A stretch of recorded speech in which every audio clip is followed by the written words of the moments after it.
Notre histoire commence avec un mec qui, s'il devait se réincarner, souhaitait avoir un corps en pleine santé, car c'est seulement comme ça qu'il pourrait enfin devenir quelqu'un. Et de fait, ce type a vraiment été réincarné dans un corps en parfaite santé. Il avait les cheveux blancs, peu après, la scène change et on se retrouve à une réunion dans une académie où plein de gens s'étaient rassemblés. Un blondinet voulait que ceux qui se battaient montrent leur véritable puissance. L'homme réincarné se tenait à ses côtés, se contentant d'observer les combats depuis la touche. Il était persuadé qu'avec un corps costaud, en combinant la force et la théorie, il pourrait calculer l'issue des combats. Dans cette vie, il pouvait enfin poursuivre ses rêves. Pendant qu'il se battait, il a fait un seul mouvement et a révélé une énergie complètement différente d'avant. Certains pensaient que c'était à cause d'une malédiction.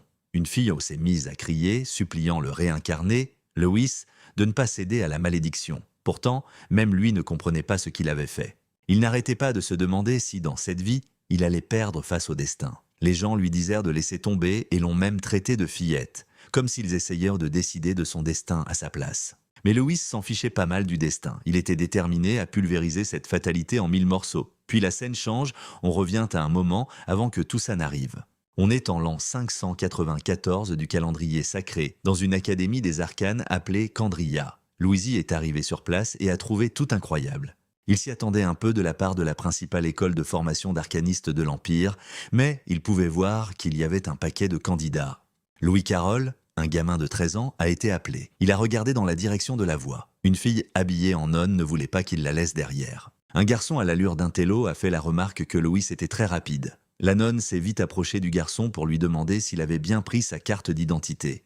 Elle l'a aussi prévenu de faire attention car personne ne devait remarquer la couleur de ses cheveux. Cette femme était la mère de Louis et il lui a dit qu'il avait de la teinture. Malgré ça, sa mère n'était pas contente qu'il doive faire ça. Elle avait entendu dire que certains candidats mouraient et elle avait peur que quelqu'un le prenne pour cible à cause de la couleur de ses cheveux ou de ses yeux. Le garçon intello a alors rappelé à la mère de Lewis que la seule façon de résoudre le problème du gamin, c'était par la magie. Sa mère s'appelait Latiella et c'était la seule académie de tout l'Empire où les gens fauchés comme Lewis pouvaient passer l'examen d'entrée. Pour cette raison, l'Académie Candria était aussi très réputée pour offrir une si belle opportunité. C'était l'institution principale établie par la famille royale de Candria et l'une des 10 grandes académies, une école de formation pour arcanistes où enseignaient les plus puissants grands maîtres de l'Empire. Au cours des 10 dernières années, plusieurs gardiens d'origine non noble avaient émergé, et la plupart d'entre eux étaient diplômés de cette académie. L'intello pensait donc que c'était l'environnement parfait pour qu'un garçon comme Louis apprenne la magie. À ce moment-là, Louis a dit à sa mère que Julian avait raison. Il voulait vraiment devenir un grand maître et devenir fort, parce qu'il voulait devenir le propriétaire de l'orphelinat de l'église. Laciella a été surprise par l'ambition de son fils. Elle n'aurait jamais imaginé qu'il était devenu si fiable. Elle n'arrivait pas à apaiser sa colère et en plus, elle lui causait des soucis à propos de l'établissement, ce qui lui faisait penser qu'elle était une mère horrible. Julian s'est empressé de la complimenter, disant qu'elle s'occupait de plein d'enfants et qu'elle en faisait plus que nécessaire. Malgré tout, Lewis a bien précisé qu'il était en vie grâce à sa mère et qu'il lui en était vraiment reconnaissant. Dans sa vie passée, il rêvait de devenir le plus grand combattant du monde, mais il était né avec un asthme sévère et vivait scotché à un respirateur. Même ses parents l'avaient engueulé en lui disant qu'il était un gouffre à pognon. Malgré cette condition, il n'a jamais cessé d'aimer les arts martiaux. Il a constamment fait des recherches dessus et cette passion a fini par payer. Il est devenu un universitaire spécialisé dans la théorie des arts martiaux. Ses recherches ont grandement contribué au développement de l'industrie du combat et à la renaissance des arts martiaux. Cependant, un certain universitaire lui a piqué sa thèse, l'a accusé d'être un voleur et a fait passer la victime pour le méchant. Au final, cet homme lui a volé sa gloire. Il a même été abandonné par ses parents. Il voulait vivre plus longtemps, c'est pourquoi il a souhaité un corps en bonne santé dans sa prochaine vie. Il voulait aussi une famille qu'il aime, il voulait sa propre vie. Ainsi, en l'an 90 du calendrier sacré, dans le nord de l'Empire Kanda, dans la ville de Montia, Latiella a trouvé un garçon. Elle voulait emmener l'enfant avec elle, mais les autres ont dit que c'était une mauvaise idée à cause de la couleur de ses cheveux. Finalement, le réincarné ne comprenait pas ce qui se passait. Il venait de se réveiller et n'arrivait pas à piger, car il aurait dû être mort. Latiella a serré l'enfant réincarné dans ses bras, tout en entendant les autres dire que le garçon pourrait attirer le malheur sur l'établissement. Elle pensait différemment, elle savait que l'enfant était innocent et ne pouvait pas l'abandonner. C'est là qu'elle a donné au garçon réincarné le nom de Lewis Carroll. C'est comme ça qu'il a eu une précieuse famille, qu'il aimait. L'intello Julian, c'était son père. Lewis Carroll avait aussi un corps en pleine santé. Soudain, dans le présent, Alors qu'il s'apprêtait à passer l'examen pour entrer à l'Académie Quadrillan, quelqu'un a bousculé sa mère et l'a traitée de roturière. La Ciela s'est écroulée lourdement par terre, comme un fruit mûr qui tombe de l'arbre. C'était un groupe de petites frappes qui lui ont bien fait comprendre que pour un roturier, devenir un grand maître était un rêve impossible. Lewis les a immédiatement fusillés du regard, un regard de démon. Un des types a continué de se moquer de la famille, jouant les arrogants et les ironiques, se sentant dégoûté d'avoir touché une sale roturière, tout en espérant que ça ne lui porterait pas la poisse. En entendant toutes ces conneries, Lewis s'est penché en avant comme une bête tapie, tremblant de la rage qu'il ressentait à ce moment-là. Mais avant qu'il ne puisse faire une bêtise et gâcher sa journée, son père lui a attrapé le bras, lui faisant comprendre qu'il devait se concentrer sur l'examen. Julian n'avait pas tort, Liela lui a rappelé qu'il avait promis de ne pas causer de problème à l'académie et qu'il devait tenir cette promesse. Lewis a alors soupiré et s'est excusé auprès de sa mère. Les types ont pensé que Julian était un rabat-joie, se sont moqués de Lewis en disant qu'il aurait besoin de chance pour tout et sont finalement partis. Peu après, Lewis et sa famille ont entendu des gens leur dire de dégager le passage parce que le seigneur Cain passait. Certaines personnes étaient assez surprises de voir un noble de si près. Cain était l'un de ces gamins nés avec une cuillère en argent dans la bouche, cheveux blonds, yeux bleus et les poches pleines de fric. Il était si riche qu'il en brillait presque. C'était le putain d'héritier de la famille Yanka. Lewis, lui, se demandait juste dans sa tête ce qu'il pouvait bien faire contre les nobles. Liela a remarqué que son fils avait une expression démoniaque sur le visage et s'est immédiatement inquiété. Cependant, Louis a essayé de la rassurer, en lui disant que tout allait bien. Il était aussi confiant qu'il réussirait le test, affirmant à sa mère qu'il deviendrait un grand maître à coup sûr. Ces paroles ont attiré l'attention de Caïn. Il a promis à sa mère qu'il apprendrait aussi la magie, les nobles regardant cette famille de haut. Au final, Louis voulait devenir le plus fort dans cette vie, et il voulait aussi protéger ce qui lui était précieux. La Ciela s'inquiétait pour le bien-être du garçon. Julian a tenté de la réconforter, mais elle était toujours angoissée car seules 2 à 30 personnes réussissaient chaque année et cette année-là, il y avait 20 000 candidats. Tout ce qu'elle voulait, c'était la sécurité de Louis. Julian pensait que Louis était une vraie tête de mule. Une fois qu'il avait une idée en tête, il fonçait sans se soucier de ce que les autres pensaient.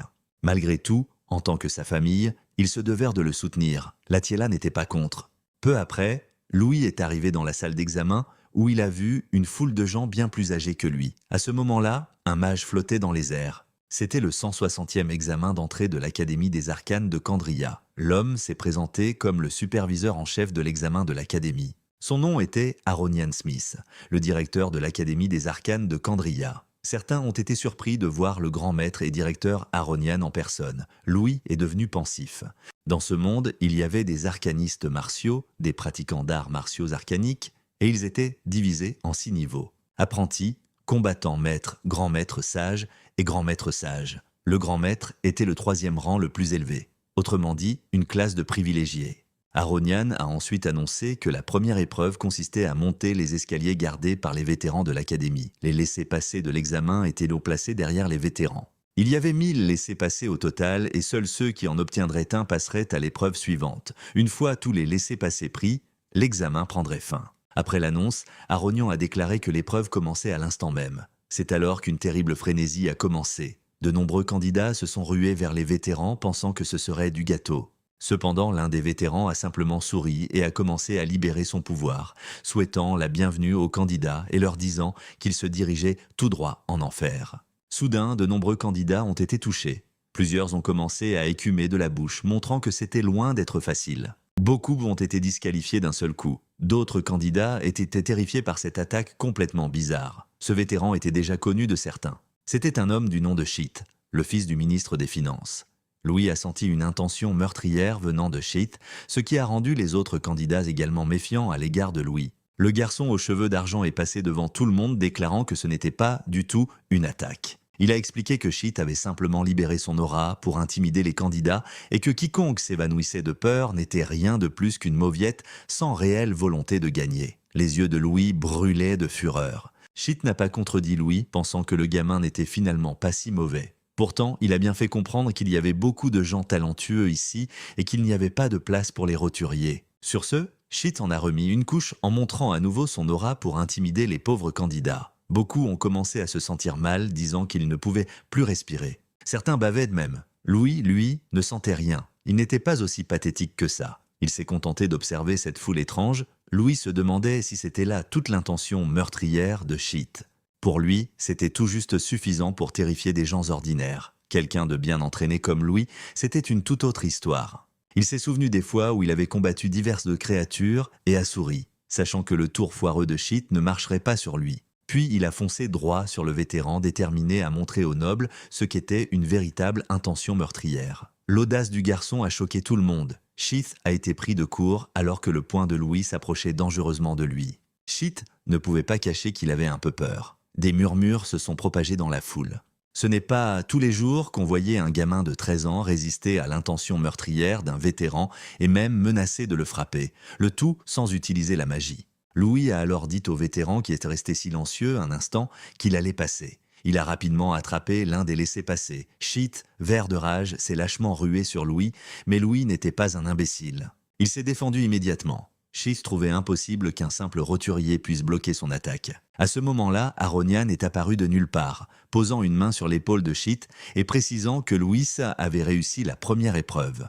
Le stupide vétéran a refusé de l'accepter simplement parce que Louis était un roturier. Aronian, cependant, avait un autre point de vue. Il a précisé que l'Académie Kandria traitait tous les candidats sur un pied d'égalité.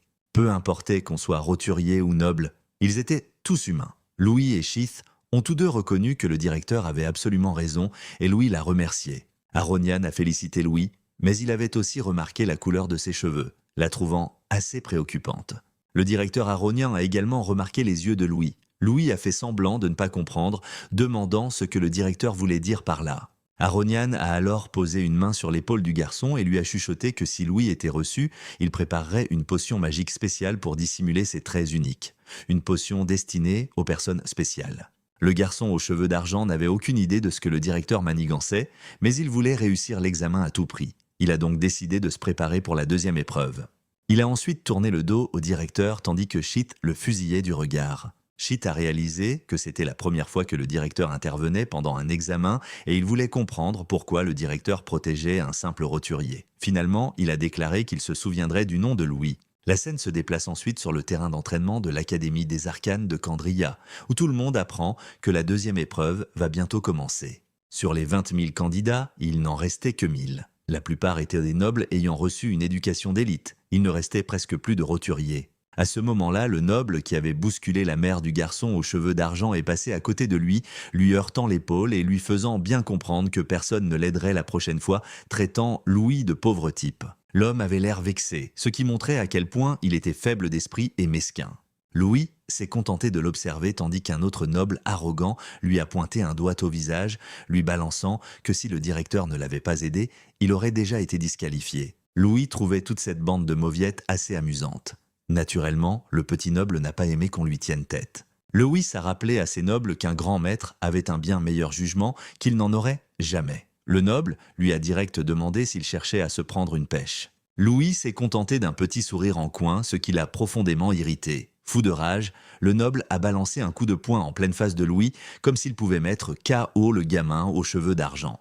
Louis, en bonne tête brûlée, a simplement levé 2 doigts et a stoppé le poing net, provoquant une onde de choc entre eux. À cet instant, le corps du noble était complètement paralysé et la peur a commencé à le ronger. Louis venait d'utiliser une technique de rupture des méridiens, son attaque en point spiralé. L'instant d'après, le noble a été projeté en arrière, laissant ses potes bouche bée. Il a volé sur plusieurs mètres avant de s'écraser au sol comme un sac à patates. L'impact a attiré l'attention des autres candidats.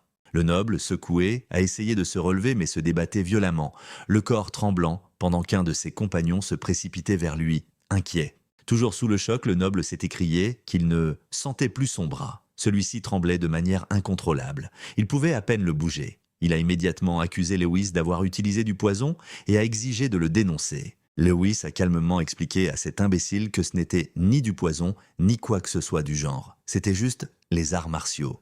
Il s'était retenu parce que sa mère le lui avait demandé.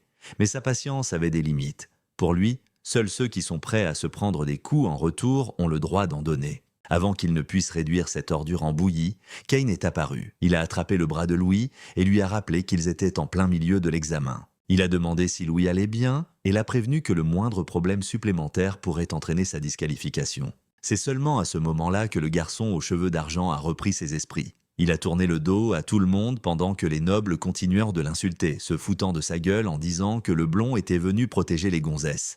Caïn a demandé à ces nobles bons à rien s'ils savaient seulement qui il était, leur ordonnant de dégager sur le champ. Les lâches ont pris peur et ont vite battu en retraite. Le noble, qui avait été corrigé par Lewis, bouillonnait de rage, pensant que les roturiers, comme les nobles, n'étaient que des déchets sans valeur. Il a juré qu'il n'oublierait jamais ce qui s'était passé. De loin, Lewis observait comment les nobles abusaient de leur statut pour faire tout ce qui leur chantait. À ses yeux, les nobles étaient tous les mêmes.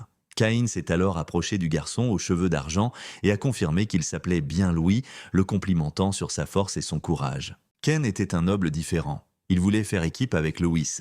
Deux filles qui avaient flashé sur le beau noble se sont excitées en entendant qu'ils formaient une équipe. Soudain, Caïn a été submergé par la foule. Tout le monde voulait le rejoindre. Il s'est vite retrouvé encerclé pendant que Lewis se contentait de regarder ce spectacle pathétique. Certains candidats croyaient que faire équipe avec Caïn garantissait de réussir. Mais Lewis ne croyait pas à ce genre de raisonnement et il ne faisait pas confiance à Caïn non plus.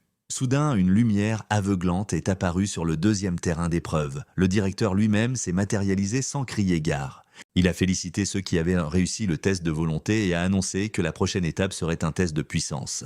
Une marque est apparue sur chaque candidat, les laissant perplexes. Caïn a supposé que c'était lié à l'attribut de la terre. Quelques instants plus tard, son corps a commencé à trembler, il se sentait d'une lourdeur insupportable. Mais il n'était pas le seul. Certains candidats étaient déjà à genoux. Le directeur Aronian a expliqué que pour le deuxième examen, tous les candidats se battraient sur la scène sous l'influence de la magie de la Terre. Certains paniquaient carrément face à la puissance écrasante du sort. Ils n'arrivaient pas à imaginer comment ils étaient censés se battre dans de telles conditions. Soudain, un candidat a pointé du doigt Lewis, criant avec incrédulité que le garçon aux cheveux d'argent marchait comme si de rien n'était. Ken était lui aussi toujours debout. Les yeux de Caïn se sont écarquillés en voyant ça. Lewis ressentait une pression si immense de la magie que ses pas laissaient des empreintes profondes dans le sol quand il marchait. Malgré ça, il est monté calmement sur la scène. Aronian a remarqué que Louis était une fois de plus le premier à arriver. Tout le monde se souvenait qu'il avait aussi été le premier à réussir le test initial. En regardant Lewis, Ken a réalisé à quel point la pression était vraiment intense. Au final, Ken ne pouvait que se dire que Lewis était un monstre. Lui-même avait subi 3 ans d'entraînement de niveau maître. Pourtant, même rester debout était difficile. Les autres candidats ne comprenaient pas comment Lewis pouvait gérer ça. Aronian a annoncé que seuls ceux qui étaient encore debout pourraient participer à la phase suivante. Il a ensuite lancé un autre sort, le dirigeant vers une collection d'armes. Il a bien précisé que les participants pouvaient choisir l'arme qu'ils voulaient. Lewis a rapidement ramassé une épée. Aronian a expliqué que quiconque quitterait la scène serait disqualifié. Les candidats tremblaient juste en essayant de tenir leurs armes. Sur ce, Aronian a déclaré le début du deuxième examen.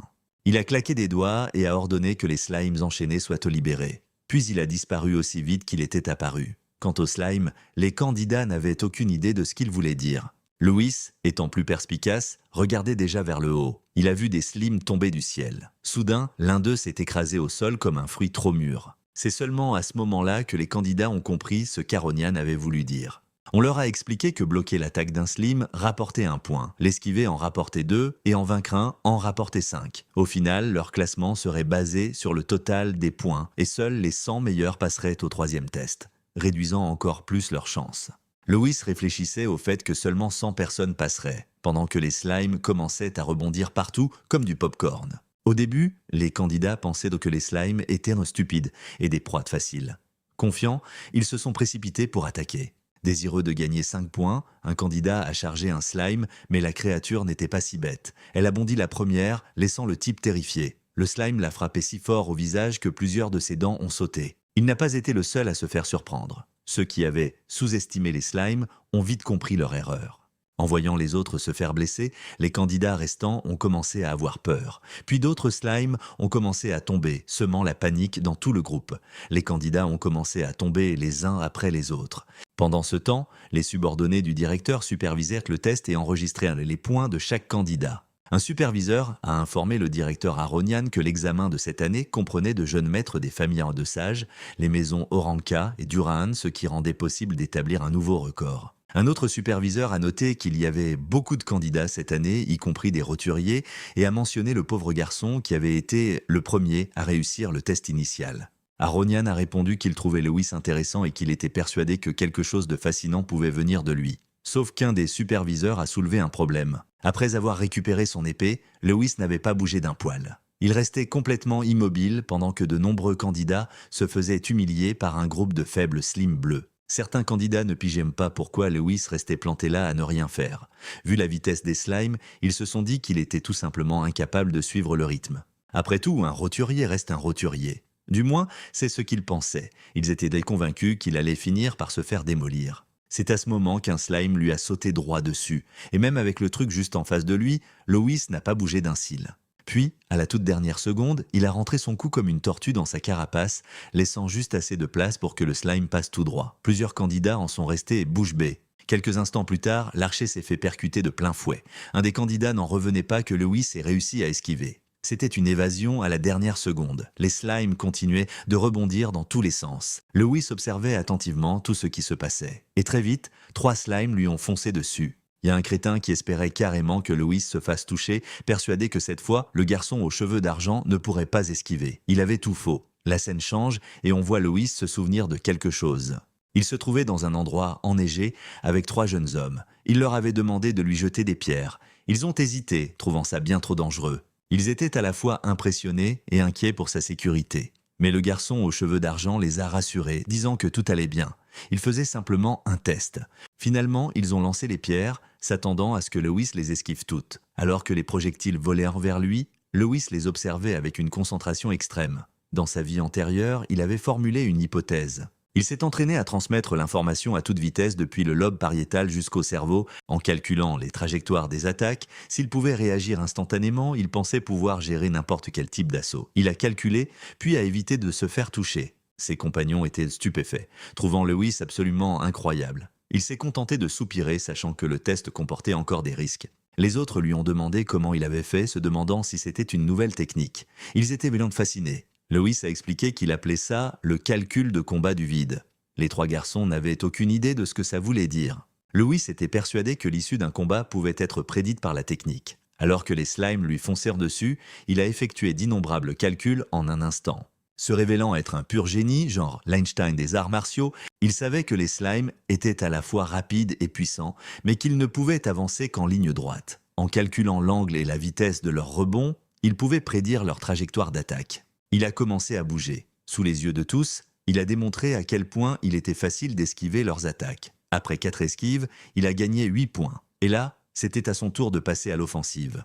Il a dégainé son épée et a tranché 3 slimes d'un seul coup, une technique qu'il a appelée le fendoir. Kane a assisté à la scène et en est resté bouche bée. Les superviseurs de la deuxième épreuve ont commencé à suspecter que Lewis lisait les mouvements des slimes, faisant preuve d'une perception délirante. Kane, lui, souriait en observant Lewis. Il était convaincu d'être en train d'observer un pro des techniques de combat spéciales. Son envie de faire équipe avec Lewis grandissait à chaque seconde. Soudain, Lewis a repéré un autre slime qui lui fonçait dessus. Encore 5 points d'assurés. Il s'est préparé à frapper, mais Kane a utilisé une technique d'estoc, en brochant le slime comme si c'était une brochette prête pour le barbecue. Lewis n'a pas du tout kiffé que ce blondinet lui vole ses points.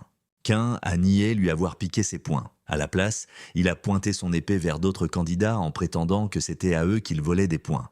Il s'est présenté officiellement et a demandé à Lewis s'il voulait piquer des points avec lui. Ken a expliqué qu'il voulait simplement être bien classé. Et que tant qu'à faire, il voulait se mesurer à Lewis pour voir qui des deux marquerait le plus de points. Il a défié Lewis de montrer toute sa puissance. En voyant à quel point Kane était confiant, Lewis a accepté. Il a proposé une condition. Le perdant devra faire tout ce que le gagnant ordonnera. Il a demandé à Kane ce qu'il en pensait. Vu que c'est Kane qui avait lancé le défi, il a accepté. Les deux se sont mis à chasser les slimes ensemble. Les autres candidats étaient au fond du trou, surtout ceux qui avaient cherché la merde à Lewis un peu plus tôt. Ils agissaient sous les ordres de Shit, mais avec le chaos provoqué par Lewis et Kane en équipe, tout est devenu beaucoup plus compliqué. Soudain, un slime est passé entre les mailles du filet, d'autres ont essayé de l'intercepter alors qu'il fonçait sur Lewis et Kane.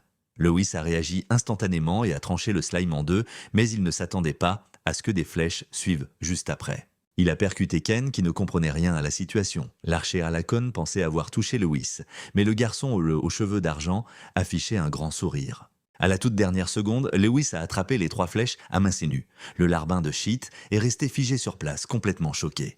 Attraper des flèches à main nue, c'était une réaction carrément anormale. Ken s'est précipité pour voir si Lewis allait bien, furieux que ses lâches le jouent de manière déloyale. Lewis, lui, a juste balayé ça d'un revers de main. C'était rien. L'archer sans vergogne, furieux de s'être fait traiter de déchet par Ken, a activé sa compétence flèche double et a de nouveau tiré sur Ken. Ken a dévié les attaques facilement, mais une flèche est passée et le sang a giclé. Lewis s'était blessé à la main en protégeant Kane, agrippant la flèche avec sa propre chair.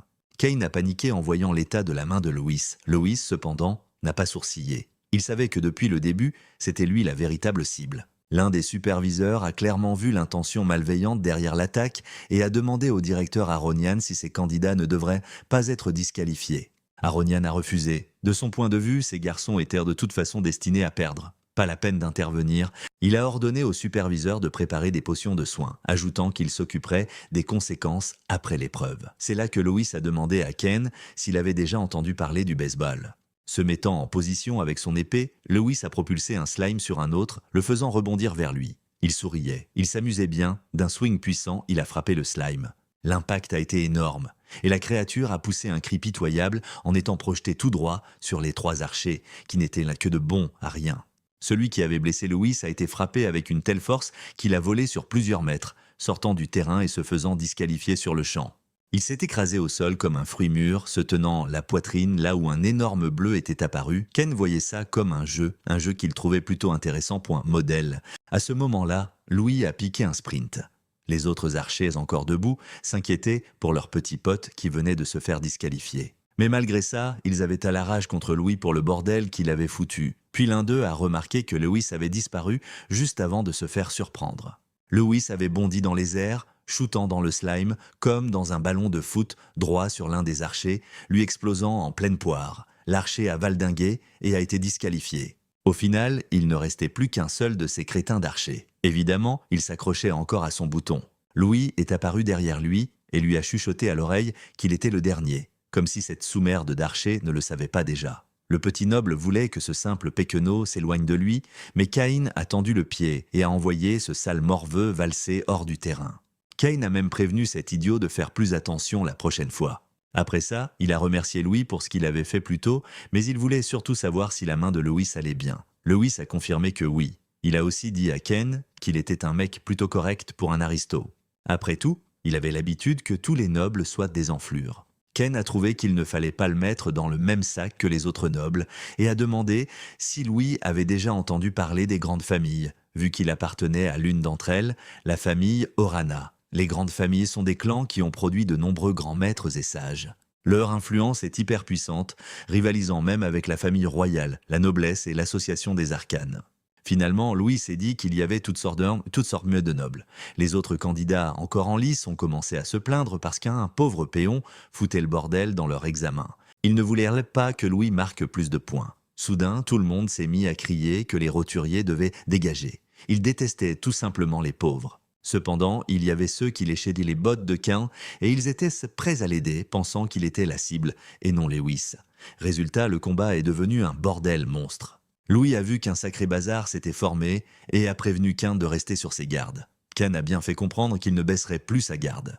Pendant ce temps, une fille aux cheveux roses trouvait que l'examen devenait intéressant. Elle était accompagnée d'une fille aux cheveux bleus nommée Miliana. Puis elle s'est mise à courir en appelant Miliana, disant qu'elles allaient en faire regretter aux nobles de l'avoir prise de haut. Lewis a réalisé que beaucoup de gens essayaient de lui mettre des bâtons dans les roues, donc marquer plus de points allait être assez coton. Soudain, d'autres slims sont apparus. Miliana a mis l'un des candidats à terre pendant que son ami en a balancé plusieurs hors du terrain. Le combat était intense et un mec aux cheveux rouges, un peu comme Gar, observait la scène. Un marteau à la main. Il s'est mis à rire, trouvant tout ça génial parce qu'il pensait que frapper des gens était plus marrant que de taper sur des slimes. Puis il a commencé à faire tournoyer son marteau comme une toupie. Il partait complètement en vrille. C'est ainsi qu'il s'est mis à démolir tout le monde avec son marteau, projetant plusieurs candidats hors du terrain d'un seul coup. Les superviseurs voulaient savoir de la part du directeur s'il devait arrêter l'examen, mais Aronian trouvait que ce n'était pas un problème. Un peu d'énergie juvénile ne ferait pas de mal à la deuxième épreuve. L'un des subordonnés du directeur a pensé que si tous les nobles étaient à disqualifier, ça pourrait poser un problème pour l'académie. Mais de toute façon, celui qui faisait les règles, c'était le directeur lui-même, donc il s'en battait royalement de l'opinion publique. Soudain, il est allé sur le terrain et a annoncé à tous les candidats que la deuxième épreuve était terminée. Il les a informés que les scores et le classement des candidats reçus seraient annoncés sous peu. Soudain, tous les candidats ont été surpris.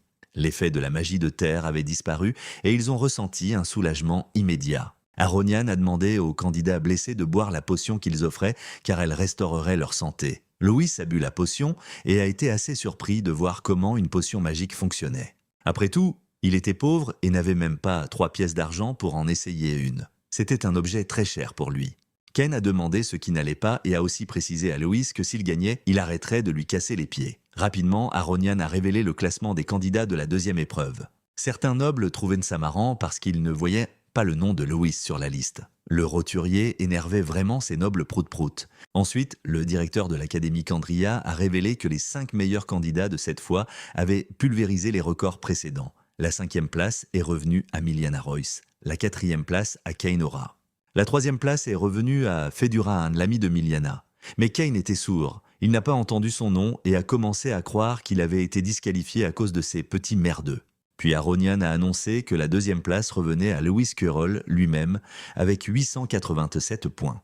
Kane a été assez choqué par ce résultat. Il a immédiatement commencé à harceler Louis après avoir entendu ça, se rappelant aussi que Lewis avait gagné leur pari. Il voulait savoir ce que Lewis allait lui ordonner de faire. Cependant, le mec aux cheveux d'argent a dit qu'il le lui dirait après l'examen. La glorieuse première place est revenue à Neil Gunn, le rouquin. Le type avait marqué 888 points, soit littéralement un point de plus que Louis.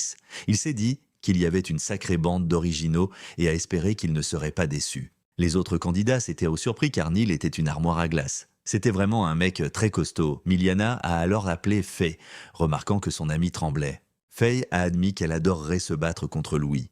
Finalement, la scène change pour montrer Shit, qui était assez déçu parce que les mecs qui suivaient ses ordres avaient perdu contre le Pecno, ce qui l'a mis très en colère. Il a pointé tout le monde du doigt en déclarant qu'ils étaient une honte pour la noblesse, puis il s'est mis à leur faire la morale. Après ça, la scène passe à la subordonnée qui parle à son patron, disant que des roturiers qui prennent la 1e et la 2e place, c'était du jamais vu depuis la fondation de l'académie. Et ce n'est pas doux. Neil et Lewis étaient des gamins qui venaient d'un orphelinat. Aronian lui a vite fait comprendre que l'association des arcanes gérait les orphelinats parce que la vraie force n'a pas de statut social. Il a ensuite déclaré que tous ceux qui avaient réussi la 2e épreuve devaient se rendre au prochain lieu. En voyant à quel point Louis était passé près de la 1re place, Kane a commencé à se demander qui était le plus fort entre Louis et Neil. Une question à laquelle Louis lui-même n'avait pas encore la réponse. La scène se déplace ensuite vers le 3e terrain d'entraînement de l'Académie des Arcanes de Kandria. La 3e épreuve était la dernière, un test de survie, un battle royal d'emblèmes. Des emblèmes seraient distribués à tous les participants et les vétérans utiliseraient la magie pour téléporter les participants quelque part dans la forêt. C'était complètement aléatoire. L'objectif de chacun était de récupérer le plus d'emblèmes possible. Tous les coups étaient permis. Les candidats, qui perdaient leur emblème, étaient immédiatement disqualifiés. Seuls les 10 meilleurs, basés sur le décompte final des emblèmes, seraient admis. Ken a rapidement prévenu Louis que pendant un certain temps, ils agiraient séparément. Il était convaincu qu'ils seraient tous les deux des cibles. Il a donc demandé à Louis d'être prudent. Au final, Lewis ferait de son mieux pour survivre.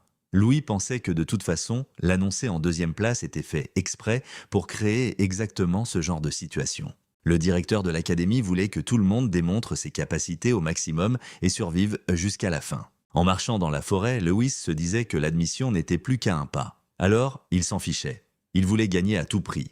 Soudain, l'un des candidats est apparu, une hache à la main, cherchant déjà Lewis, clairement furieux parce que Lewis humiliait les nobles, alors qu'en vérité, il ne faisait que leur rendre la monnaie de leurs pièces. Comme le directeur l'avait dit lui-même, la force n'a pas de statut social. Pour couronner le tout, le grand gaillard à la hache n'était pas le seul à en vouloir à Lewis. 2 autres avaient débarqué. Ils pensèrent que tout serait bien trop facile puisque Kane n'était pas là pour protéger Lu. Comme si Louis avait vraiment besoin de ce noble. Finalement, il y avait aussi un archer perché dans un arbre. Louis s'est dit que l'équipe de téléportation avait dû balancer sa position. La situation commençait à sentir le roussi. Le type à la hache ne voulait plus discuter et lui a foncé dessus avec toute sa force. Il a arraché un morceau de terre mais a raté Louis, car le jeune aux cheveux d'argent a esquivé facilement. Le lancier a déclaré que Louis ne s'échapperait pas si facilement. Louis a fait un bond énorme, réussissant à se défendre contre ses attaques, mais il s'est fait surprendre. Une sorte d'énergie a tenté de le frapper par-dessus. Il l'a pulvérisé avec son épée, sans avoir la moindre idée de ce que c'était. Le manieur de hache a juré que Lewis allait y laisser sa peau, ici et maintenant. À ce moment-là, Lewis réussissait à esquiver les attaques de plusieurs hommes à la fois jusqu'à ce qu'il voie cette même attaque revenir sur lui. Il l'a bloqué avec son épée pendant qu'un lancier tentait de le frapper. Le lancier a prévenu que des flèches de vent se dirigeaient vers Lewis, mais en voyant comment Lewis se débrouillait, il a compris que Louis était un roturier qui ne savait pas utiliser la magie. Lewis continuait d'esquiver, ce qui a rendu le mec fou de rage. Ça ne plaisait pas du tout à Lewis. Il n'arrivait pas à calculer des trajectoires magiques comme ça. Il en est donc venu à la conclusion qu'il devait utiliser une contre-attaque appelée Send No Sin, en frappant avant qu'il ne l'attaque. En gros, Lewis allait utiliser la puissance de l'ennemi contre lui-même.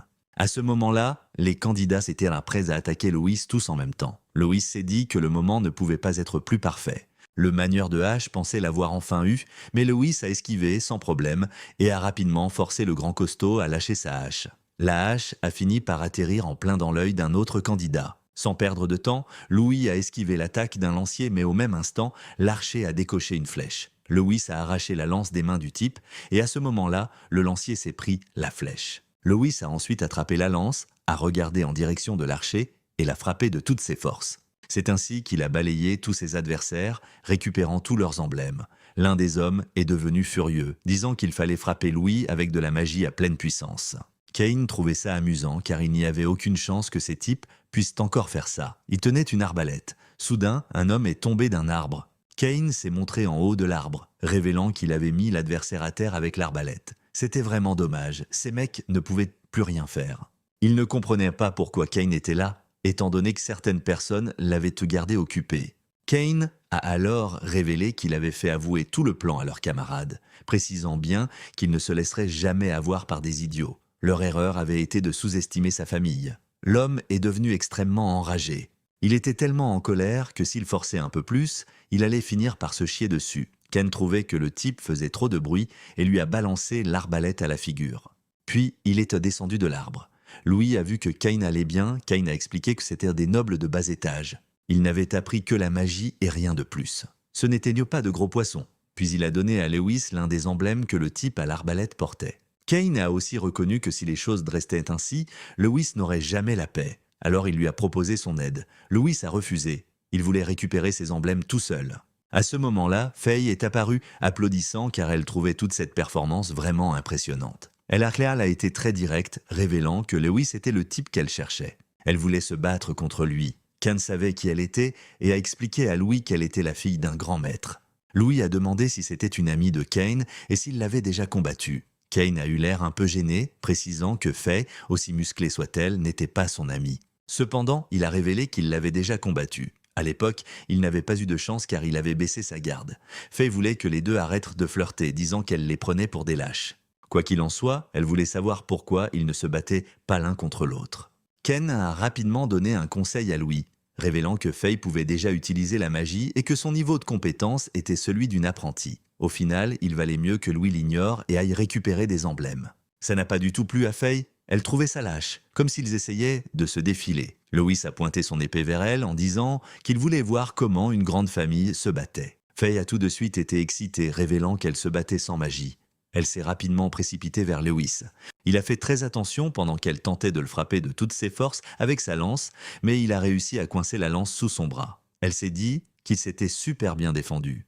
Puis, elle a fait sortir une pointe de sa lance. Lewis l'a remarqué et a vite lâché l'arme. Faye voulait toujours continuer.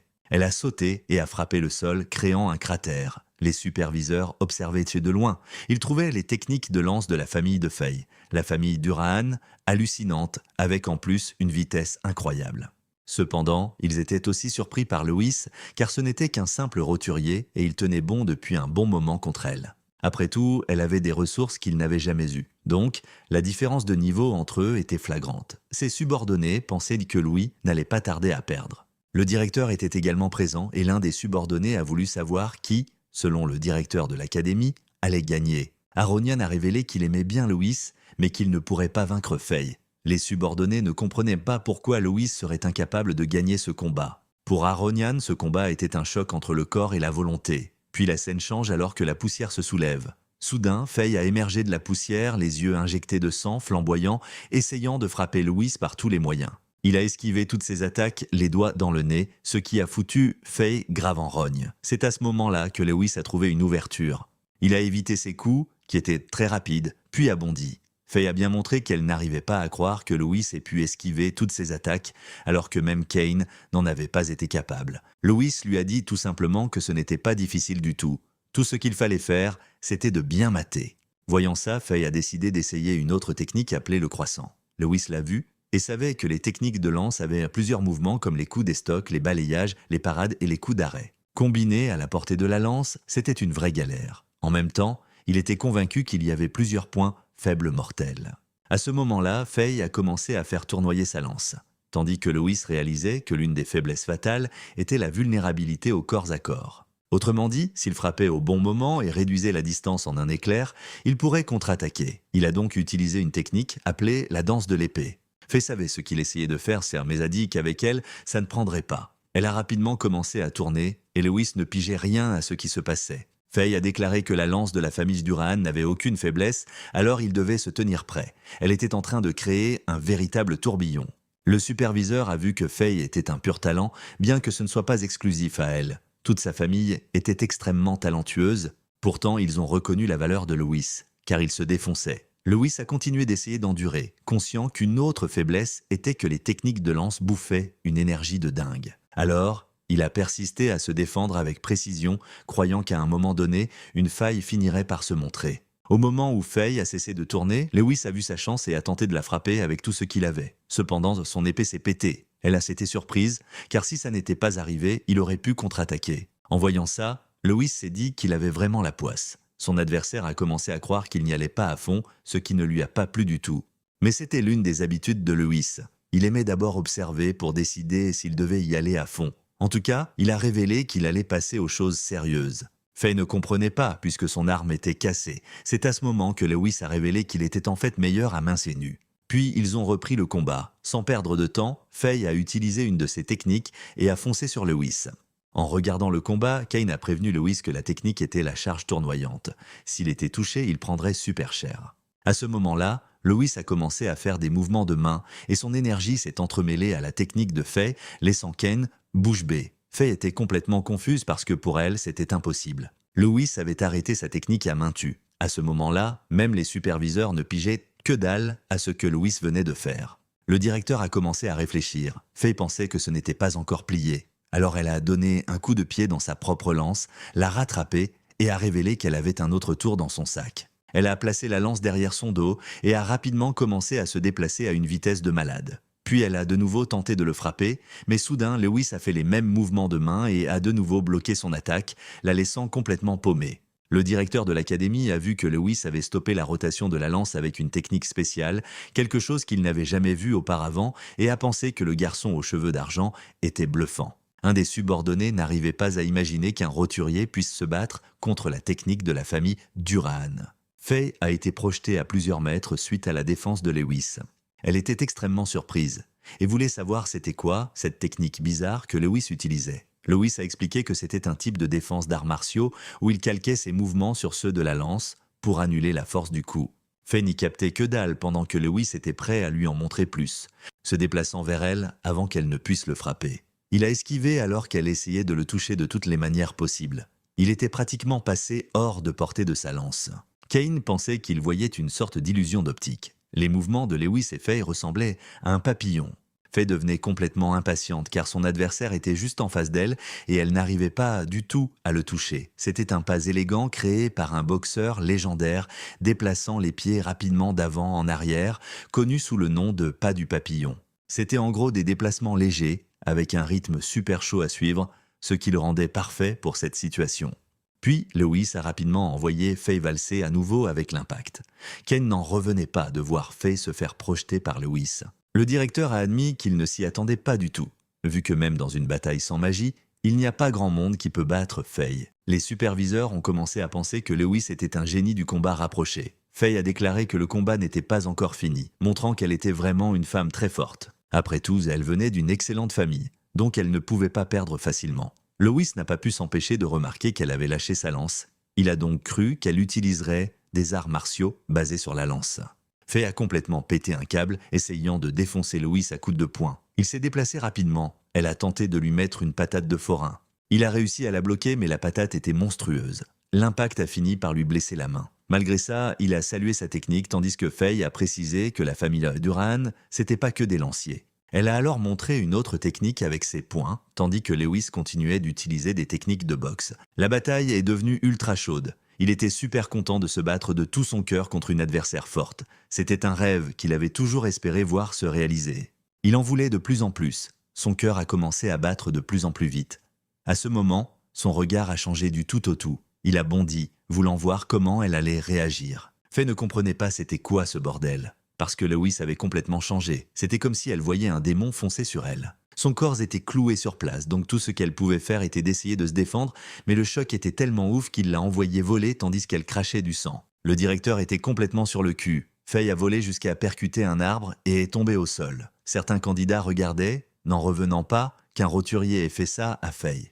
Puis l'un d'eux, nommé Brian, a soudain commencé à avoir la gerbe. Il a commencé à paniquer et à gerber d'un coup. Il n'avait aucune idée de ce qui se passait. Il a seulement dit à son pote qu'il ne se sentait pas bien. Cette sensation venait de Lewis. Lewis était vraiment devenu une menace pour les nobles. Il pensait qu'il fallait l'éliminer par tous les moyens. Voyant que son aura était complètement différente, si la légende était vraie, il ne pouvait pas laisser Lewis en vie. Sur ce, Lewis s'est avancé vers Faye. Elle était complètement terrifiée, déjà gravement blessée, et malgré ça, il l'a frappée de toutes ses forces, l'envoyant valser une fois de plus et lui faisant cracher une énorme quantité de sang. Alors qu'elle était encore en l'air, il l'a poursuivie, avec l'intention de la frapper à nouveau. Il lui a asséné plusieurs coups de poing. Faye a réalisé que sa puissance et sa vitesse avaient changé. C'était d'un tout autre niveau. Elle a compris qu'elle ne pourrait plus battre Lewis à ce moment-là. Pour ne rien arranger, vu la situation, elle s'est dit qu'elle allait finir par se faire tuer par lui. Alors, elle a décidé d'utiliser les arts martiaux arcaniques, essayant de provoquer un choc entre son coup et le sien, pour tenter de se défendre tant bien que mal, mais c'était inutile. L'impact était absurde, l'envoyant à nouveau valser, défonçant les arbres comme si elle était une bûcheronne en pleine action.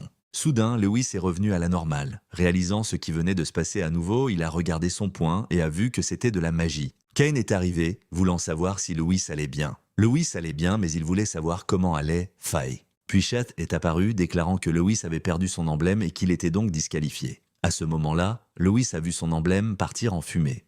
Le vétéran a déclaré que Lewis devait partir immédiatement, mais Kane est intervenu pour le défendre, précisant que tout ça n'était qu'un accident. Schiss n'en revenait pas que Kane ose aider un roturier. Il s'est approché de Lewis et lui a dit de dégager sur le champ puisqu'il perturbait l'examen, traitant Lewis de déchet bon à jeter. Cependant, Faye a crié, demandant à tout le monde d'attendre un instant, ce qui a attiré l'attention de tous. Lewis était surpris que Faye ne soit pas en 1000 morceaux. Elle pouvait encore marcher. Schitt a voulu savoir si elle essayait de protéger Lewis, l'avertissant qu'elle pourrait être disqualifiée pour avoir enfreint les règles.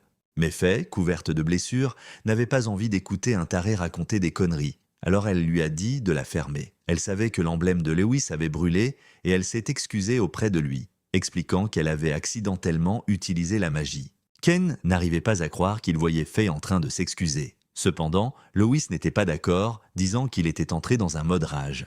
Faye pensait que ce n'était pas grave de toute façon puisqu'il l'avait poussé à utiliser la magie, il avait donc gagné. Elle espérait qu'il pourrait avoir un autre match une fois inscrit à l'Académie Candria. Le vétéran pensait que ce serait impossible pour lui de s'inscrire, déclarant qu'il avait 4 emblèmes.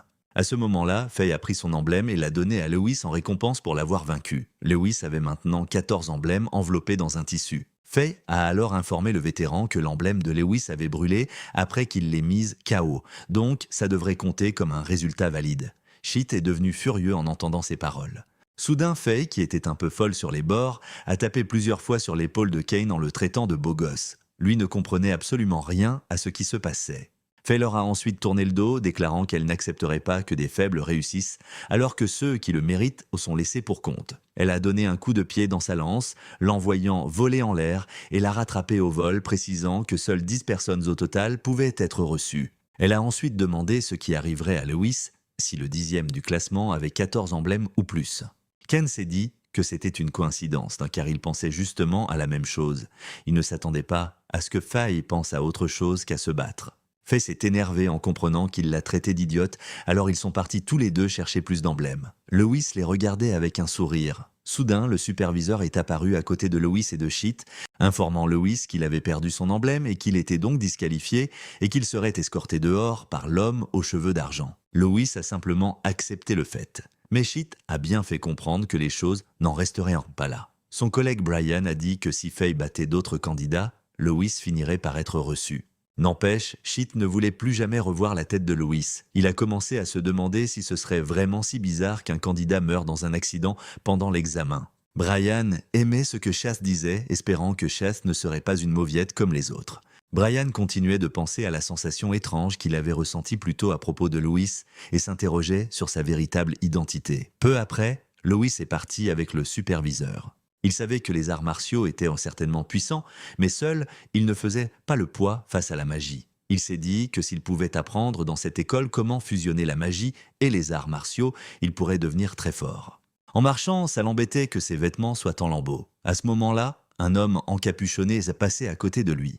Lewis ne savait pas comment il allait pouvoir expliquer ça à sa mère. S'il lui disait la vérité, elle s'inquiéterait et poserait plein de questions. Soudain, l'homme a essayé de l'attaquer par derrière, mais Lewis était sur ses gardes. Il a dégagé l'arme de l'homme mystérieux d'un coup de pied, l'envoyant valser à plusieurs mètres. L'homme encapuchonné a voulu savoir comment Lewis l'avait remarqué. Lewis a expliqué que l'odeur du sang n'est pas quelque chose qui peut se cacher. L'homme encapuchonné, qui avait des complices, trouvait Lewis bien trop calme pour quelqu'un sur le point de perdre la vie. Lewis a compris que ces types étaient doués. Il allait donc devoir tout donner. Surtout un type qu'il avait repéré caché derrière les arbres. Il pensait que celui-là était particulièrement dangereux. L'homme encapuchonné a de nouveau attiré l'attention de Lewis sur lui, déclarant que sa tête allait tomber. Lewis a esquivé toutes les attaques de l'homme encapuchonné, a trouvé une ouverture et l'a rapidement plaqué au sol. Mais le type n'était pas un rigolo. Il a essayé d'attaquer à nouveau en se relevant et Lewis a réussi à esquiver une fois de plus. L'homme, encapuchonné, a repris sa garde et a réalisé que Lewis avait une perception surhumaine et des techniques de combat avancées. Exactement comme le disaient les renseignements. Lewis était confus, ne comprenant pas ce que l'homme voulait dire. L'homme encapuchonné a admis que le combat au corps à corps de Lewis pouvait rivaliser avec celui d'un apprenti, mais il voulait voir comment Lewis se débrouillerait face à la magie. À ce moment-là, d'autres silhouettes encapuchonnées sont apparues et ont commencé à lancer des sorts dans sa direction. Lewis a réussi à se débarrasser de ces flèches qui ont transpercé les arbres en laissant d'énormes trous derrière elles. Ça a commencé à l'énerver quand il a réalisé que c'était encore des flèches de vent. Alors, il a décidé d'utiliser des techniques de respiration, canalisant le chui à l'intérieur de son corps pour augmenter sa force physique. Il a libéré encore plus de capacités latentes de son corps, boostant de manière explosive sa puissance et sa vitesse. Se concentrant là-dessus, il a foncé rapidement sur ces types. Les silhouettes encapuchonnées continuèrent de lui tirer dessus. Pour eux, Lewis se débattait de manière complètement vaine. Mais Louis esquiva chaque tir avec un calme olympien. C'est là que les arbalétriers ont capté sa vitesse de ouf. Soudain, il s'est volatilisé sous leurs yeux. Il avait bondi, chopant une de leurs arbalètes. En un éclair, il a dégagé l'un d'eux d'un coup de pied. Les autres qui avaient encore leurs arbalètes se sont remis à tirer, et le chef encapuchonné leur a ordonné de stopper Lewis. Soudain, un autre mec à capuche a surgi, tentant de frapper Louis d'un coup de pied sauté. Lewis a réussi à bloquer l'attaque, même s'il a senti un choc de malade dans son bras. Il a été surpris par ce type, réalisant qu'il était super costaud. Comme les autres, il portait une capuche, mais il était beaucoup plus grand et bien plus baraqué. Lewis a continué d'esquiver les tirs jusqu'à ce qu'à un moment, épuisé, il tombe par terre. L'arbalétrier tremblait sous l'effort, soulagé que le gamin aux cheveux d'argent soit enfin tombé. Ils étaient claqués d'avoir autant tiré.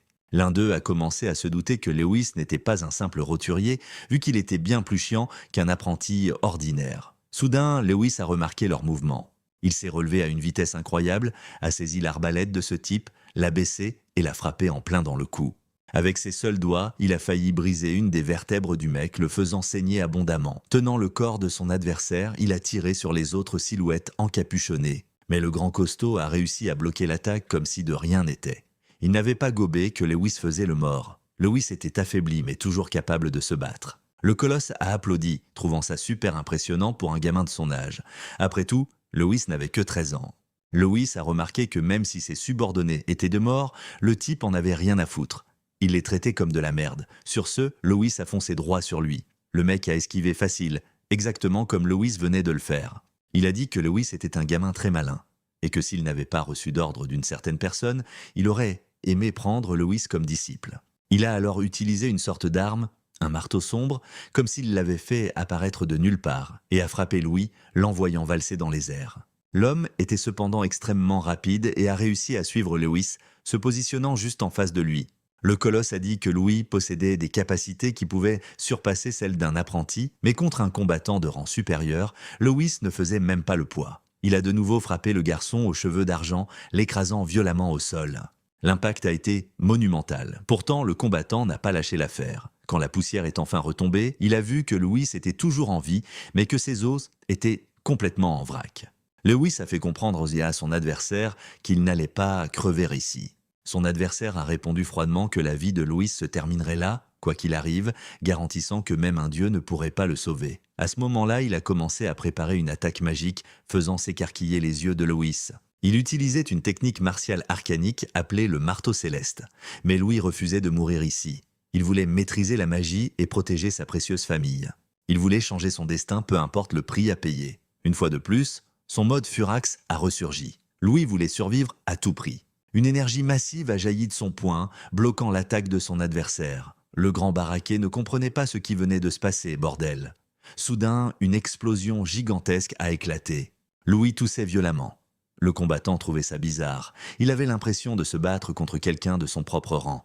La puissance que Lewis venait de déployer lui a fait pleinement comprendre pourquoi il avait reçu l'ordre de le buter. Il en a conclu que Louis était un monstre et qu'il devait mourir avant qu'il ne soit trop tard. Soudain, quelqu'un a crié que ça allait trop loin, lançant une frappe énorme sur l'adversaire de Louis. Le type a essayé d'esquiver, mais l'attaque s'est divisée en trois et a commencé à le pourchasser. Il a flippé sa race, essayant de comprendre ce que c'était. L'instant d'après, il a été frappé par plusieurs entailles à la fois, se prenant la pleine puissance de la technique. Louis lui-même n'avait aucune idée de ce qui se passait. Celui qui venait d'arriver était le directeur Aronian. Il avait stoppé le combat. Lewis ne comprenait pas pourquoi le directeur était là. Aronian a vu que le garçon avait réussi à maîtriser sa rage, mais pour l'instant, tout ce que Lewis avait à faire, c'était de boire la potion magique que le directeur lui donnait. Aronian a inspecté la zone tandis que l'adversaire de Lewis s'effondrait sans vie sur le sol. Le directeur n'allait pas tolérer qu'un criminel attaque un candidat de son académie.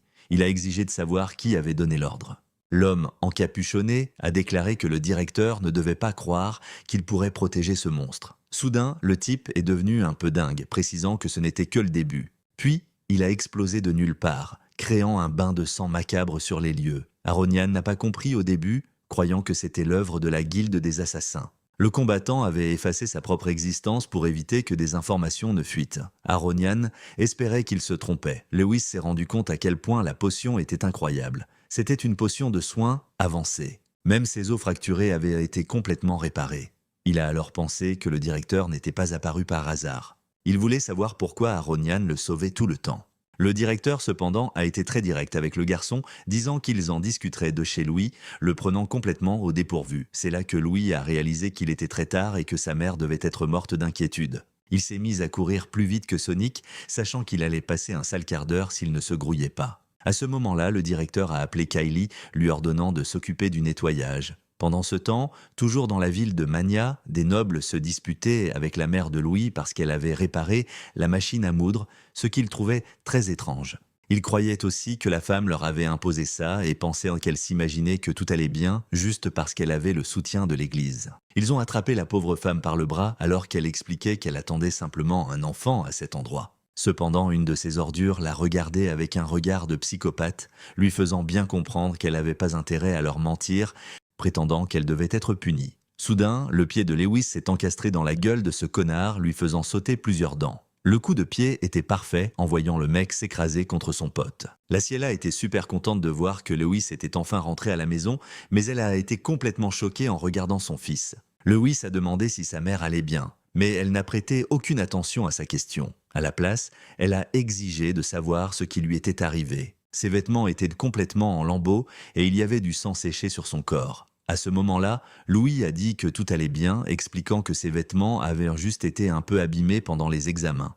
Le noble a alors capté que c'était encore Lewis, et il s'est mis à gueuler qu'il enfreignait toujours les règles et comment un péon comme lui osait se battre contre un seigneur. Il s'est dit qu'il devait rappeler le combattant Georges et balancer toute l'affaire à son supérieur. Mais pile à ce moment-là, le directeur a débarqué en mode « il y a un gros malentendu ». Il s'est présenté comme le directeur de l'Académie des Arcanes de Kandria et a décliné son identité. Les nobles, à deux balles, se sont mis à trembler direct quand ils ont vu que le directeur volait, la preuve ultime que c'était un vrai grand maître. Aronian a balancé à ces déchets humains qu'ils passeraient le bonjour à leur seigneur. Les deux racailles se sont vite inclinés devant le directeur de l'Académie, montrant qu'ils avaient parfaitement pigé le message.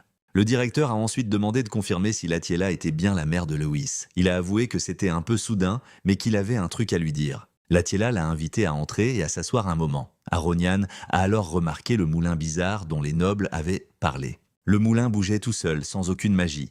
En y regardant de plus près, le directeur s'est dit qu'il avait déjà vu ça partout. Lewis l'a ajusté et peu après, Latiela est arrivée avec un plateau de fruits. Elle a dit qu'elle n'avait aucune idée de comment Lewis avait pu penser à un truc pareil, mais que ça lui avait grandement simplifié la vie, à elle et à Julian. Malgré tout, elle voulait savoir si le gamin avait foutu le bordel pendant l'examen. Après tout, le directeur était chez eux. Le directeur Aronian a expliqué que Lewis n'avait rien fait de mal. Au contraire, il a montré des résultats qui dépassaient tout ce qu'il pouvait imaginer, précisant que Lewis possédait un talent qu'Aronian n'avait vu que dans les écritures de Gaïa. À l'époque où l'humanité était sous le joug tyrannique des monstres, un génie est apparu parmi les hommes, guidé par la déesse. Il a compris l'essence des éléments et a créé les arts martiaux. 5 ans plus tard, un jour, avec ses compagnons, il a vaincu les monstres et a sauvé l'humanité de l'extinction. Ce jour commémoratif, qui a vu naître le calendrier sacré, fut plus tard connu comme le jour de la libération. Dans les écritures de Gaïa, cet homme était appelé le premier héros. Latiela connaissait ce vrai sauveur, mais Lewis, lui, était complètement paumé. Jusque-là, les légendes populaires ne parlaient hier d'aucun héros ayant sauvé l'humanité. Le directeur a expliqué aux gamins que le héros était apparu sous une forme différente. C'était un homme aux cheveux et aux yeux noirs, ce qui a surpris Latiela et Lewis au plus haut point. Le directeur a révélé que c'était le grand secret que seuls les plus hauts placés de l'humanité connaissaient. Le héros avait bien sauvé l'humanité, mais la folie qui sommeillait en lui a fini par tuer tout le monde. Il a commis un péché grave et impardonnable. Résultat, cet épisode a été effacé de l'histoire de l'humanité. C'était une sorte de folie intérieure, comme une malédiction. Lewis a regardé ses mains en pensant à cette folie, se demandant si ça venait de cette époque. Le directeur a aussi expliqué que c'est pour ça que dans chaque pays, quand on trouvait quelqu'un avec les cheveux et les yeux noirs, il valait mieux l'éliminer rapidement. Aronian a alors demandé si Lewis pensait vraiment pouvoir continuer à berner tout le monde juste avec une teinture pour cheveux. Latiela a immédiatement paniqué, expliquant que c'était elle qui avait dit à Lewis de se teindre les cheveux. Elle n'essayait de rien cacher. Elle avait simplement peur qu'il lui arrive un truc horrible et essayait juste de protéger son fils, en insistant sur le fait que c'était un bon garçon. Lewis a vite tenté de calmer sa mère en lui disant que tout allait bien.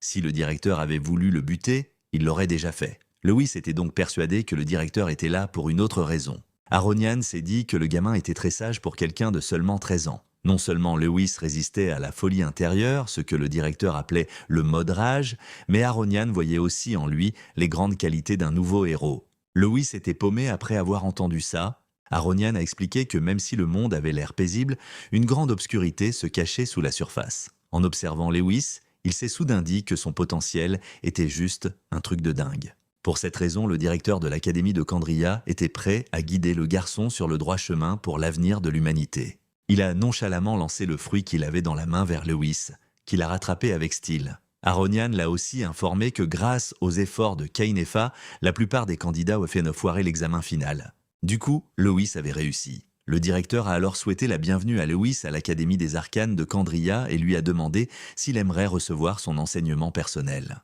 Lewis sentait qu'Aronian pariait sur lui, mais il voulait savoir ce que le directeur ferait s'il pétait un câble. À cet instant, le regard du directeur a complètement changé. En quelques secondes, à peine, il a tranché le fruit dans la main de Lewis, laissant le gamin sous le choc.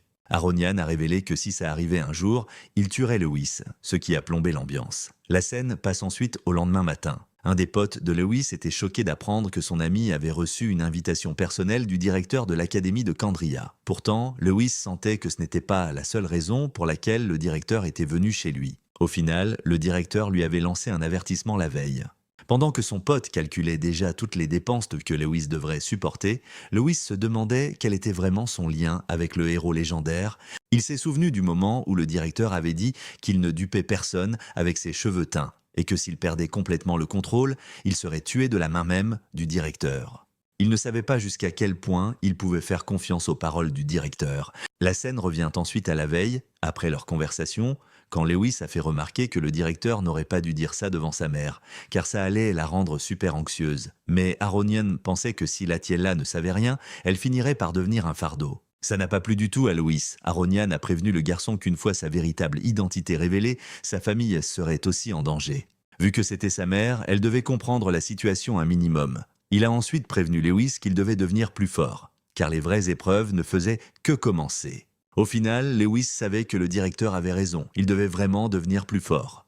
Peu après, des enfants ont couru vers Lewis en l'appelant « grand frère » et il a serré dans ses bras l'une des petites filles nommée Lana. Lana était inquiète et voulait savoir s'il reviendrait un jour à la maison car elle ne voulait pas lui dire au revoir. Lewis lui a bien fait comprendre qu'il reviendrait pendant les longues vacances car sa vraie maison était ici. Alors, ils se sont simplement fait la promesse du petit doigt car ils ne voulaient pas que la petite s'inquiète. Peu de temps après, un jeune homme a informé Lewis que le majordome d'un noble le demandait. Lewis s'est alors dirigé vers le majordome. À cet instant, l'élégant majordome a confirmé le nom de Lewis, l'informant qu'il était le majordome de la famille Oranka et qu'il était là pour inviter Louis au manoir des Oranka. C'était une invitation de la part de Kane.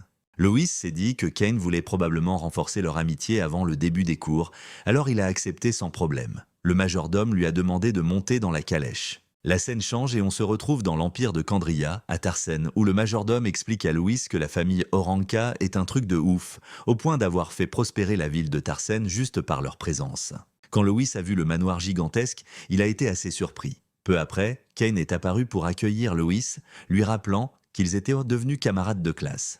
Lewis a commenté qu'il avait entendu dire que Kane avait foutu un sacré bordel pendant l'examen final. Lewis était aussi conscient qu'il n'avait réussi que grâce à Kane et Faye, il était donc prêt à laisser tomber le pari qu'ils avaient fait. Kane, cependant, pensait que c'était une autre histoire, affirmant que Lewis avait de toute façon les capacités pour réussir, surtout qu'il avait l'approbation de Faye. Le truc, c'est que Lewis était crédible auprès des meilleurs élèves et même du directeur, mais Kane n'avait toujours pas eu l'occasion de se battre contre son camarade. Il ne s'était pas battu pendant l'examen, alors il voulait que Lewis soit son adversaire avant le début des cours. Dans tous les cas, Ken pensait que Lewis était curieux d'en apprendre plus sur l'Académie Candria. Ils sont entrés dans le manoir et très vite, une femme à l'air plutôt grincheux a voulu savoir ce que c'était que tout ce raffut et qui était la personne à côté de Ken. Cette femme désagréable, c'était la mère de Ken. Ken a expliqué que Louis était son ami. Mais elle l'a à peine laissé parler, lui hurlant dessus et lui ordonnant de se taire immédiatement. Ken a été pris de court par la réaction de sa mère, qui lui a rappelé qu'elle lui avait déjà dit de choisir ses amis très soigneusement, car les portes de la famille Oranka n'étaient pas ouvertes à n'importe qui. Elle pensait aussi que Louis n'était pas digne d'être l'ami de son fils, estimant que traîner avec lui serait une perte de temps. Elle a prévenu que tout ce que Ken devait faire, c'était s'entraîner comme son père l'avait dit, pour qu'il puisse devenir un sage. Après avoir engueulé Ken, elle a demandé à Louis ce qu'il voulait en se rapprochant de son fils, persuadée que c'était un profiteur en quête de thunes ou de pouvoir. Elle a vite sorti une bague valant des dizaines de pièces d'or, déclarant qu'elle pouvait acheter Lewis avec. S'il ne comprenait pas où elle voulait en venir, elle voulait qu'il prenne la bague et qu'il se casse sur le champ. Ken n'a pas du tout aimé ce que sa mère venait de faire à son ami, et s'est excusé auprès de Lewis. Cependant, Lewis a réagi de manière très différente. Il a pris la bague et a dit à la mère de son pote qu'il était devenu ami avec Kane parce qu'il reconnaissait ses capacités. Puis il lui a demandé si elle pensait vraiment que la parole de son propre fils valait si peu. Kane était vraiment surpris.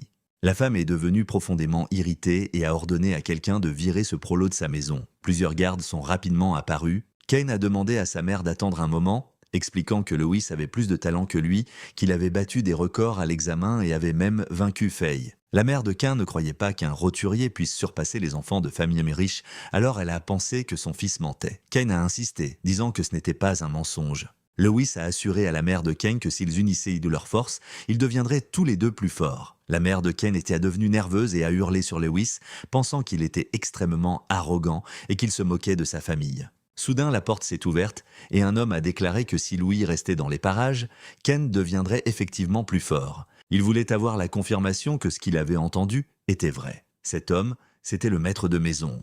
La mère de Ken est devenue un peu nerveuse en sa présence et s'est précipitée vers lui, expliquant que si Ken continuait sur cette lancée, à traîner avec des roturiers, il ne surpasserait jamais le maître de maison. Mais le maître est de juste passer à côté d'elle et l'a complètement ignorée, montrant bien qu'elle était chiante et qu'il valait mieux l'éviter. Cet homme, c'était le père de Cain.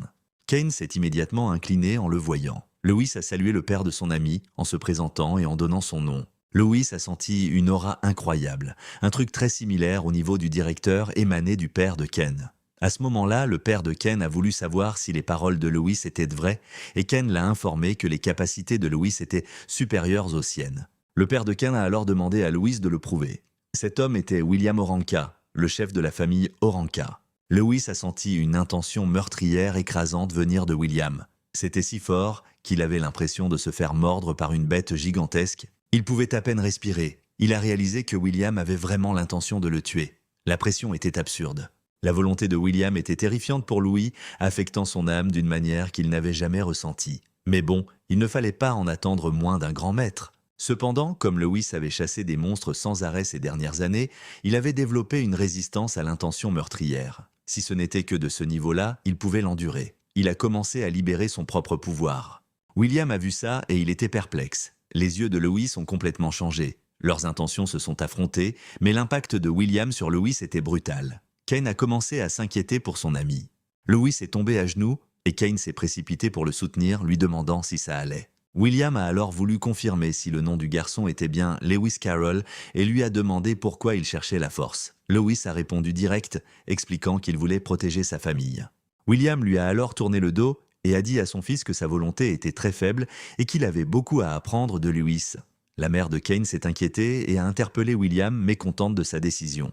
William, d'un air glacial, lui a demandé si elle avait un avis sur la question. Elle a vite nié et a simplement accepté sa décision. À ce moment-là, Cain a appelé Lewis pour qu'ils aillent sur le terrain d'entraînement. La scène change alors pour le terrain d'entraînement de la famille Oranka, où Cain s'est excusé pour ce qui s'était passé à l'intérieur de la maison, déclarant que ses parents n'étaient pas faciles à vivre. Lewis, lui, était tranquille. Il pensait juste que le père de Cain était un peu extrême.